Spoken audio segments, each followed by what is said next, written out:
MLA కోటాలో MLC అభ్యర్థులను ప్రకటించింది కాంగ్రెస్ హైకమాండ్. సుదీర్ఘ కసరత్తు తర్వాత సామాజిక సమీకరణాలను దృష్టిలో పెట్టుకుని విజయశాంతి, అద్దంకి దయాకర్, శంకరనాయక్ పేర్లను ఖరారు చేసింది. మరోవైపు పొత్తు ధర్మంలో భాగంగా ఒక సీటును సిపిఐ కేటాయించారు కాంగ్రెస్ నేతలు. దీంతో ఎమ్మెల్సీ అభ్యర్థిపై చర్చిస్తున్నారు సిపిఐ నేతలు. ఎమ్మెల్యే కోటాలో 3 ఎమ్మెల్సీ స్థానాలకు అభ్యర్థులను ఫైనల్ చేసింది కాంగ్రెస్ అధిష్టానం. విజయశాంతి, అద్దంకి దయాకర్, శంకరనాయక్ పేర్లను ప్రకటించింది. ఎస్సీ ఎస్టీతో పాటు మహిళలకు ఎమ్మెల్సీ సీట్లు ఇచ్చింది హైకమాండ్. 4 స్థానాల్లో ఒక్క సీటును సిపిఐకి కేటాయించింది కాంగ్రెస్. రేపు కాంగ్రెస్ అభ్యర్థులు నామినేషన్ వేయనున్నారు. ఎమ్మెల్సీ అభ్యర్థులను ఫైనల్ చేయడంపై అధిష్టానం తీవ్ర కసరత్తు చేసింది. ఏఐసీసీ చీఫ్ ఖర్గేతో చర్చించారు కేసీ వేణుగోపాల్. పీసీసీ పంపిన అభ్యర్థులపై చర్చించిన అధిష్టానం అదే సమయంలో సీనియర్లతో ఫోన్లో చర్చించింది. ఖర్గే, కేసీ భేటీలో ఇన్ఛార్జ్ మీనాక్షి నటరాజన్ కూడా పాల్గొన్నట్టు తెలుస్తోంది. పాత నేతలకే ఎమ్మెల్సీ టికెట్ ఇవ్వాలని మీనాక్షి పట్టుబట్టినట్టు సమాచారం. సామాజిక సమీకరణాలను పరిగణలోకి తీసుకుని ఎస్సీ కోటాలో అద్దంకి దయాకర్, ఎస్టీ కోటాలో శంకరనాయక్, మహిళా కోటాలో మాజీ ఎంపీ విజయశాంతి పేర్లను ప్రకటించింది కాంగ్రెస్ హైకమాండ్.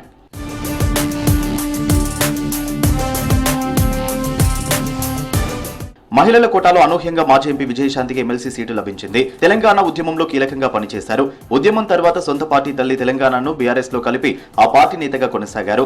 అనంతరం బీజేపీలో చేరినా గుర్తింపు రావడం లేదని కాంగ్రెస్ లో చేరారు. స్టార్ క్యాంపైనర్ గా సేవలందించారు. జాయినింగ్ సమయంలోనే సముచిత స్థానం కల్పిస్తామని విజయశాంతికి కాంగ్రెస్ రాష్ట్ర నాయకత్వం హామీ ఇచ్చినట్టు సమాచారం. ఇటీవల కాంగ్రెస్ హైకమాండ్ ను ఆమె కలిసినట్టు తెలుస్తోంది. ఈ సమయంలోనే విజయశాంతికి ఎమ్మెల్సీ వరించింది.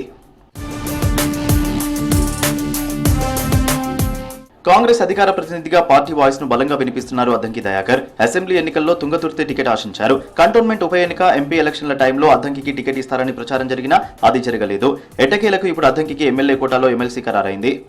నేను సుదీర్ఘకాల ఉద్యమ జీవితం ఉండొచ్చు.